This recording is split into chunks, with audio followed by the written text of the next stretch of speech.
Hello दोस्तों, कैसे हैं आप लोग। आज हम जानने वाले हैं कि कोई टॉपिक हम पढ़ते हैं और भूल जाते हैं कि वो टॉपिक याद रहे, लेकिन रहता ही नहीं है। हम लोग वो जितना भी पढ़े, लेकिन हम लोग को भूल ही जाते हैं। ये टॉपिक समझने के पहले मैं आपको एक टास्क देता हूँ। मान लीजिए कि मैं आपसे कहूँ कि 5 या 10 साल पहले वाला आपका 5 या 10 दोस्तों का नाम बताइए। क्या आप लोगों को पता होगा? या 5 साल पहले वाला एक दिन का बारे में विस्तार से बताइए। लेकिन कोई कोई कहेगा क्या यार, मेरे को 5 दोस्त का नाम तो नहीं, लेकिन चेहरा याद है। मैं उससे अगर बोलूँ कि ठीक है, आप मुझे बोलिए कि 5 साल पहले एक दिन जो आपको बहुत ही अच्छे से याद है। 100% श्योर हूँ कि आप उस दिन के बारे में विस्तार से नहीं बोल पाओगे। इस चीज़ से हम लोगों को ये पता चलता है कि हम लोगों का ब्रेन जो है कुछ ही चीज़ को याद रखता है और बाकी सब सारी चीज़ ही हम लोग भूल जाते हैं। आइए जानते हैं कि ऐसा क्यों हुआ। हम लोगों को पता है कि हमारा जो शरीर है वो बहुत सारा कोशिका से मिलके बना हुआ होता है। वो कोशिका जो है वो मरता भी है। ऐसे ही हम लोगों का ब्रेन के साथ में भी होता है। जिस ब्रेन का सेल में हम लोगों का मेमोरी स्टोर रहता है, वो ब्रेन सेल भी मरता है। लेकिन ब्रेन सेल मरने से पहले कुछ ही इन्फॉर्मेशन है जो एक सेल से दूसरा सेल में ट्रांसफ़र करती है। कुछ इन्फॉर्मेशन क्या है एक सेल मरने से पहले दूसरा सेल को भेजता है, चलिए जान लेते हैं। मान लीजिए आप कोई मूवी देख रहे हो। मूवी देखते देखते आप भूल ही गए हो कि आप मूवी देख रहे हो।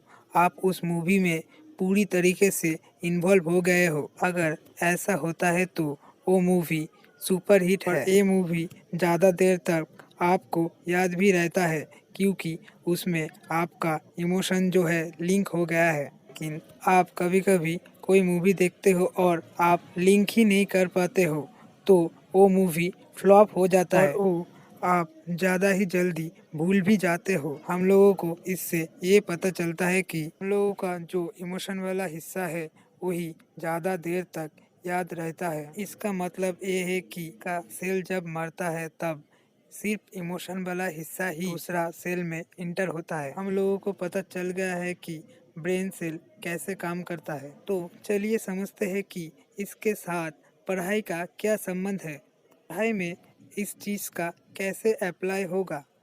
मान लीजिए कि आप कोई टॉपिक पढ़ रहे हो, जैसे ग्रेविटी। तो इसको पढ़ने का दो तरीका हो सकता है। पहला रास्ता तो ये है कि आप इसे याद कर सकते हो, लेकिन हम लोगों को पता है कि याद करने से इमोशन जो है कनेक्ट नहीं होता है। इसकी वजह से हम वो चीज़ ज़्यादा देर तक याद नहीं रख सकते हैं और भूल जाएंगे। दूसरा तरीका क्या है, चलिए जानते हैं। मान लीजिए कि आप ग्रेविटी पढ़ रहे हैं। जो ग्रेविटी का लॉ है उसका साथ नेचर का क्या संबंध है, क्योंकि हम लोग जो भी पढ़ते हैं वो सब नेचर का अंदर ही होता है। अगर हम ये देख लेते हैं कि ग्रेविटी का रूल्स नेचर का कहाँ पर फॉलो होता है, तो हम वो चीज़ आसानी से नहीं भूलेंगे। इसका दो कारण है।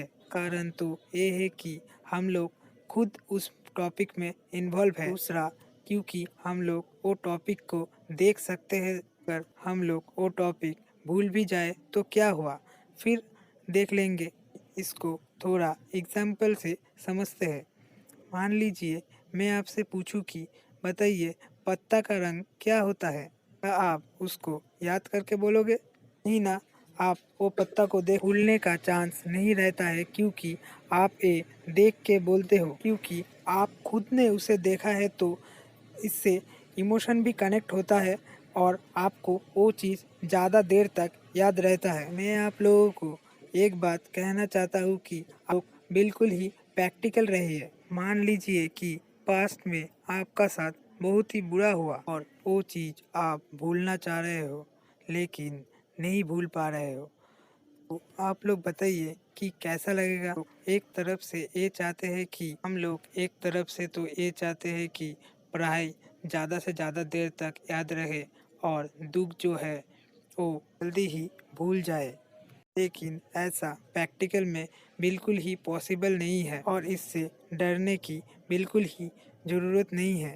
तो ये जो ब्रेन का भूलने वाला क्वालिटी होता है, ये बिल्कुल ही नेचुरल होता है। लोग जान चुके हैं कि ब्रेन सेल कैसे काम करता है और हम लोग किस तरीके से ज़्यादा देर तक कुछ भी याद रख सकते हैं।